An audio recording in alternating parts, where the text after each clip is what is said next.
In the last video, we covered a few basic pre-processing steps, such as stop word removal and lemmatization. In this video, we'll go over additional pre-processing steps which are more advanced. We'll cover part-of-speech tagging, named entity recognition, and parsing. We'll go over what they are conceptually, then see how to use tools to get them done. In language, part-of-speech is a classification describing how a word is used in a sentence. Put simply, it's classifying whether a word is a noun, verb, adjective, and so on. In English, there are a handful of common parts of speech or POS categories. See the module page for a listing link. And part-of-speech tagging is assigning each word in a sentence its corresponding part of speech. So for a tokenized sentence such as, John watched an old movie at the cinema, a part-of-speech tagger would go through the list and assign the most likely part of speech to each token. For the first token, John, it'll likely assign a proper noun tag. For the second token, watched, a verb tag, and so on down the line. Don't worry if a few of these annotations aren't familiar right now. In the demo, there will be a link to more information where we can learn more about what they mean. Why is this useful? With parts of speech, knowing the verb of a sentence can help us discover the intention or action in a sentence. So if we have a travel chatbot ask a user what they want, and a user responds with book a hotel room, our POS tagger will tag the word book as a verb and hotel room as a compound noun, which can help us identify the intent and generate an appropriate response. It also plays a key role when we want to extract information from a corpus by scanning for certain patterns such as verb-noun or grammatical relationships. Now for this example, we may wonder whether simply scanning for a book keyword is enough. Probably not. Consider these two sentences. I want to book a hotel room and I left the book in the hotel room. Both contain the word book, but they clearly mean two different things. A decent POS tagger should correctly tag book in the first sentence as a verb and in the second sentence a noun. Now that being said, since travel booking is so domain-specific, we may still get away with hard-coded scanning rules, but a POS tagger can help add weight and certainty to specific requests. This is why a lot of NLP in practice is heavily about surveying the domain and use cases and blending different approaches together. POS tagging can also help with word sense disambiguation, which is determining which meaning of a word is intended based on its context or surrounding words. Okay, so that's part of speech tagging. Let's talk about named entity recognition. In NLP, a named entity is roughly any real-world entity identified by name. I say roughly because, though they often have a proper noun part of speech tag, that isn't always the case. So named entity recognition, or NER, is about identifying and tagging such entities in a sentence. The most common entities are persons, locations, geopolitical entities like cities and countries, and organizations. In addition, entities are often extended to include things like money, time, dates, quantities, and more. Consider the sentence, Volkswagen is developing an electric sedan which could potentially come to America next fall. If we run this sentence through an NER tagger, it should identify Volkswagen as an organization, America as a geopolitical entity, and next fall as a date. So why is NER useful? NER can help in categorizing documents in our corpus. If we have a large news corpus, we could use NER to identify major persons or organizations mentioned and organize our corpus accordingly. This could be further extended to other domains, such as medical research, where we can identify procedures or diseases, or customer support, where support tickets are categorized according to the entities they mention. It can help in question answering or surveys by identifying the entities in a request and narrowing down potential responses by the type of entities a response should contain. So a question asking a country's capital should contain an answer that's either a location or a geopolitical entity. And knowing the entities in a corpus is key to drawing relationships between them. NER is even useful for privacy if we want to scrub text data of names, places, and times. NER taggers can be challenging to create. One of the challenges is that entities can span multiple tokens. So not only must the tagger recognize an entity, but also how many tokens it spans. In this example, our NER tagger should identify Alexander Hamilton as a single entity. There's also type ambiguity. Lots of entities refer to different things depending on their context. In this case, the word Hamilton could refer to any number of things, from a watch company to a race car driver. Though it's difficult to make incremental gains in NER, most of the production-grade NER taggers out of the box are pretty accurate for general purpose use. And if we're working in a specialized domain such as law or medicine, we can further train and tune these taggers for our purposes. So that's what part of speech tagging and named entity recognition are. We will cover how they work under the hood later on in the course and build one ourselves. For now, just know that they both can be viewed as sequence labeling tasks. That is, for a given sequence of tokens, let's say x1, x2, x3, and so on, the tagger should assign a label to each element in the sequence, y1, y2, y3, and so on. So for part of speech tagging, we're labeling a token with its respective part of speech tag, and it's a one-to-one relationship. With named entity recognition, it's not as straightforward because of the challenges we described. Not every token is an entity, and each entity can span multiple tokens. So for each token, our tagger needs to identify whether it's an entity, and if it is, what kind of entity, and across how many tokens does the entity span. And we can do this using a labeling scheme such as bio. So if a token is labeled with a B, then it's an entity and it's the starting token of an entity. If a token is labeled with an I, then it's a continuation token of an entity. And if a token is labeled with an O, the token is not part of any entity. Let's clarify with an example. Let's say we have this tokenized sentence. Here we've arranged the tokens vertically in a table. If our NER tagger successfully identifies Alexander Hamilton as an entity, then it should tag the first token with a B-per to signal that it's the beginning of a person entity. The second token would then be marked with an I-per because it's a continuation of the current entity. The third token would be labeled with a simple O because it's not part of any entity at all. The rest should be tagged accordingly. In terms of what's powering these taggers under the hood, traditionally lookup tables, rules-based systems, and graphical models such as hidden Markov models and conditional random fields were used. But in the last few years, certain neural network architectures such as recurrent neural networks and transformer models have become practical and common solutions as well. And it's what tools such as spaCy use under the hood. But regardless of approach, they all take context or a token's neighbors into account. I just want to emphasize that these are ultimately statistical models. They're not always 100% correct, so we may need to expose these models to more examples to deal with specialized domains or less represented languages. For NER in particular, in addition to statistical models, a large collection of names and organizations relevant to our domain can be stored in something called a gazetteer, basically a dictionary. It's a good way to start, but it's not enough alone to handle ambiguity issues. Now, if some parts of this section weren't familiar to you, don't worry about it because we will cover this in more detail when we discuss deep learning for NLP. For now, just understand what PoS and NER-tagging do. The last preprocessing step we'll cover is parsing. To parse a sentence means analyzing it to understand its syntactic structure. We're examining how the words in a sentence are arranged, which can then help us understand the exact meaning of a sentence. In NLP, there are two common approaches: constituency parsing and dependency parsing. Constituency parsing breaks a sentence down into phrases and clauses, which are then broken down further into words. What we get at the end is a parse tree that represents the parse with the sentence at the root, phrases and clauses in one or more middle layers, and the individual words at the bottom. Constituency parsing uses something called a context-free grammar. If you're unfamiliar with what that is, all it is a set of rules on how to build valid sentences from smaller building blocks, such as words. Think of it as rules on how to assemble sentences like Lego. The rules would dictate how we can assemble words into phrases and clauses, and how those phrases and clauses can be assembled into valid sentences. Let's examine a simple CFG. The table here on the left will be a reference for the acronyms involved. A CFG consists of two things: production rules, which are the rules covering how words, phrases, and clauses can be assembled, and a lexicon. And let's say this is our CFG.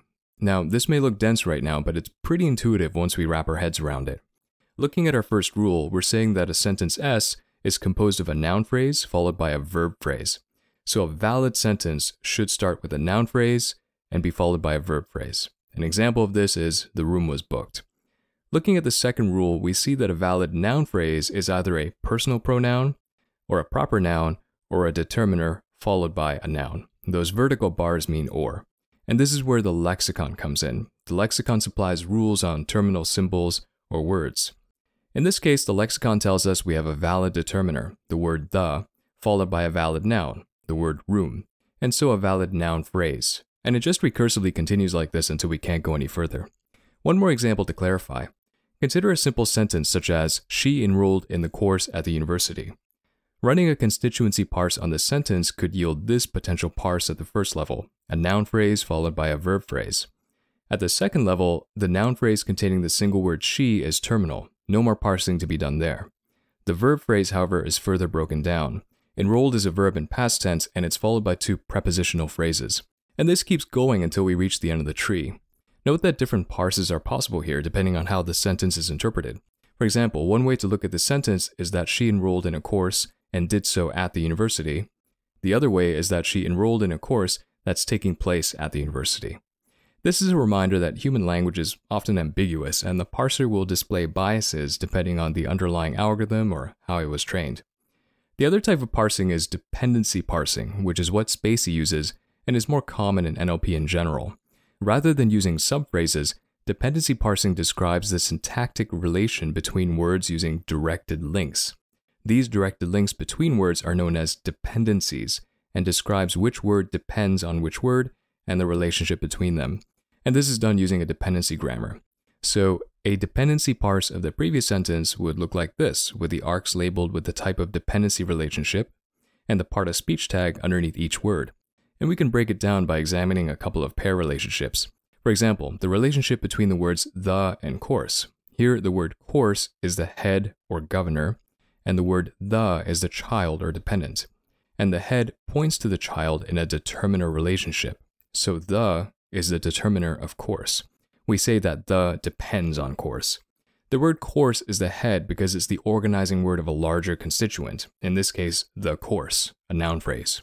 Don't worry about these relationship acronyms for now. When we get to the demo, I'll supply links describing what they are. They're also in the notes. Another example is she enrolled. Here, the words she and enrolled have a nominal subject relationship. She is the nominal subject of the verb enrolled. In this case, she depends on enrolled. Two things to note here. A word can be a child to only one head, while the same word can act as a head in 0, 1, or multiple pairs. This is why a dependency label is always assigned to the child. And notice the word enrolled has no arcs pointing to it. Its head is itself, and it acts as the root of the tree. Typically, the main verb in the sentence is the root. Unlike constituency parsers, dependency parsers are more resilient to word order changes because they focus on the relationships between words themselves rather than phrasal structures. So taking a sentence like, he looked at the paperwork warily, and he warily looked at the paperwork would result in the same dependency parse. So why is parsing useful? For one thing, if a sentence can't be parsed, then it could signal that either the sentence is grammatically wrong or difficult to read, which could be useful for a grammar checker. It can help with question answering by clarifying the subjects and objects of a verb. Dog bites man is different from man bites dog. And it can help in semantic parsing, which is converting natural language utterances to some representation a machine can understand, perhaps a database query. But perhaps coolest of all is that parsing combined with part of speech tagging and named entity recognition can form the basis of an information extraction system. Suppose we have a large corpus of financial documents and we want to identify key entities and their relationships to each other. In this case, PoS tagging can help us identify things like proper nouns, and verbs. NER tagging will flag particular entities such as names of companies and their founders, and parsing will help detect patterns in their relations to each other. So a sentence like Elon Musk is the CEO of SpaceX would have the information we need to generate subject, relation, object triples such as this, and we could store these triples in a queryable knowledge base. In practice, of course, it isn't so simple. There could be details to address, such as variations of Elon Musk and handling different sentence patterns. But hopefully you can see how these 3 steps together can be pretty powerful in a number of NLP applications such as chatbots, information retrieval, and language generation. One last note on parsing. Whether you should use constituency parsing or dependency parsing will depend on your goals. If you're primarily interested in extracting subphrases, use a constituency parse. If your goal requires knowing the semantic relationship between words, then use a dependency parse. Dependency parsing is also more useful for languages which have more relaxed rules and word ordering. Alright, so when it comes to actually adding these steps to our pre-processing pipeline, thankfully spaCy does it all in the background already. Let's look at a demo. Alright, so once again, let's open the same NLP Demystified Pre-Processing Colab notebook. You'll find a link on the module page. Alternatively, you can visit the course's GitHub repo and find it under Notebooks. And once you have it open, go down to the Advanced Pre-Processing subsection. Remember that if you're running this notebook in the cloud and received a message saying the notebook timed out due to inactivity, you may need to rerun the spaCy upgrade and the statistical package installation, otherwise you get different results. I've already done that, so if you need to, please pause the video and do so now. As before, we start off by importing spaCy and loading the small English model, and we'll tokenize the same sentence we used in the slides. A word's part-of-speech tag can be accessed using the token's PoS _ attribute. Here we'll print the token text along with its associated part of speech. So we have John tagged as a proper noun, watched as a verb, and as a determiner, and so on. To get a description of a particular tag, we can use the spaCy.explain method. Now, these part-of-speech tags are called coarse-grained tags, so they'll indicate whether a word is a verb, for example, but not what tense that verb is in. To get that information, we can refer to fine-grained tags accessible through the tag _ attribute like so. Using spaCy.explain, we can see NNP refers to singular proper noun, while VBD is a verb in past tense. With named entity recognition, there are two ways to access entity tags. One way is to iterate through the doc object and access each token object's enttype _ attribute. What we get back is a one-to-one corresponding list. If the corresponding token isn't an entity, then it's a blank string entry. In the case of next fall, both words are tagged as date entities. Like the part-of-speech tags, we can use spaCy.explain to get a description. One common pattern in spaCy is that string tags often have a corresponding integer tag, usually accessed through the same attribute name but without the underscore. In this case, we can use that to filter out non-entities from our list. If the ent type, without underscore, is non-zero, then it's an entity and we print it out. Another way to retrieve entities is through the ents property of the doc object itself. Notice when we do that, next fall is printed as a single entity versus the one-to-one labeling we got using token attributes. We can also use ents to identify where each entry starts and ends in the document object. spaCy includes visualizers for named entity recognition and parsing. Here we're visualizing named entities in the previous sentence.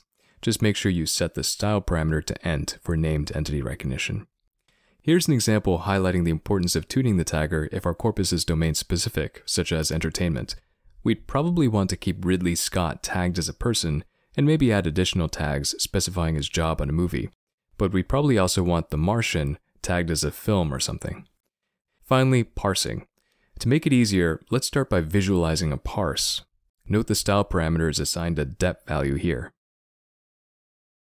To get an idea of what these dependency annotations mean, you can visit the annotation link or use spaCy.explain. The dependency labels themselves are accessible through the dep _ attribute. So this is a listing of each word and the dependency relationship it has with its head or governor. But this doesn't list the head itself. If we want to get the head of a dependency, we can use t.head.text. So the words she and enrolled have a nominal subject relationship where enrolled is the head. And note how the root word enrolled points to itself. Alright, so that's parsing. Let's use these features in a couple of simple examples. spaCy comes with a number of matchers to help us find patterns in documents. Beyond text, these matchers can also match patterns involving part-of-speech tags, entity tags, dependency, phrases, and more. Here we'll use the basic matcher to find a verb-noun combination in a sentence. After importing the matcher, we'll initialize it with a vocab object, which contains words along with their labels and tags. This vocab object comes from the statistical model we loaded. It will also tokenize a target string as usual. Patterns are expressed as an ordered sequence, so what we're doing here is finding a pattern that starts with the word book, which is then followed by a determiner part of speech, such as the or an, and then followed by a noun part of speech. These off flags here can control how to match. So the question mark means we want to match 0 or 1 time, and the plus will match 1 or more times. We'll pass this pattern to the matcher, give it a name, here we're just calling it user intent, and then run the matcher over the doc. The matcher will return a list of tuples, with each tuple representing a match that we can then print out.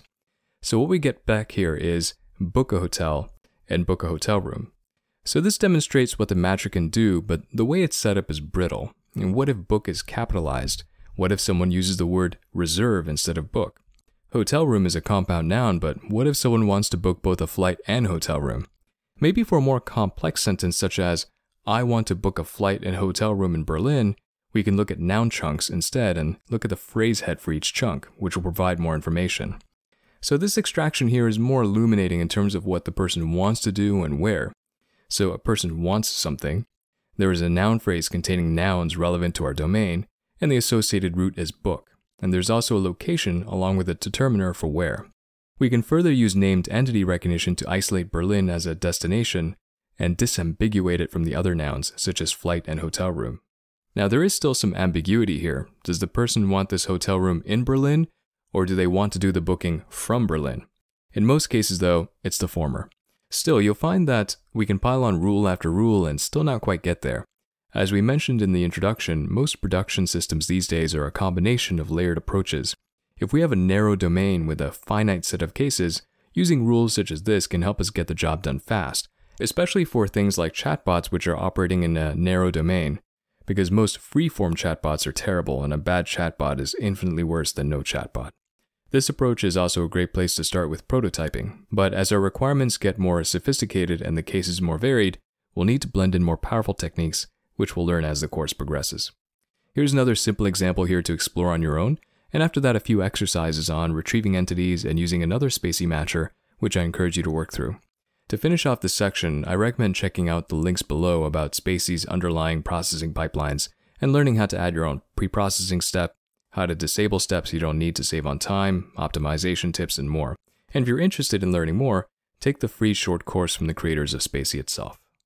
So in this and the last couple of videos, we talked about a variety of steps we can include in our text preprocessing pipeline, and we're going to use this knowledge going forward. These are among the most common steps, but this list is by no means exhaustive. Depending on our application, we may include a number of custom steps. For example, if we're dealing with text containing a lot of emojis, perhaps we'll want to add a step which converts those emojis to text. If we have a multi-language corpus, language identification may come into play. And if we're dealing with audio transcripts, then perhaps spelling correction could add value and further normalize the vocabulary. Lastly, there's no single recipe on how to compose our preprocessing pipeline. For example, we might want to parse if we're interested in extracting relationships between entities, but parsing itself probably isn't as important for topic modeling. It's up to us as practitioners to think about our requirements and experiment with setups to see what yields the best results. Alright, so once we have our tokens and we've pre-processed them to our liking, what's next? We still have text, but in order to use these tokens in statistical methods or machine learning algorithms, we'll need to transform them into numbers. And representing text as numbers is what we'll start exploring next.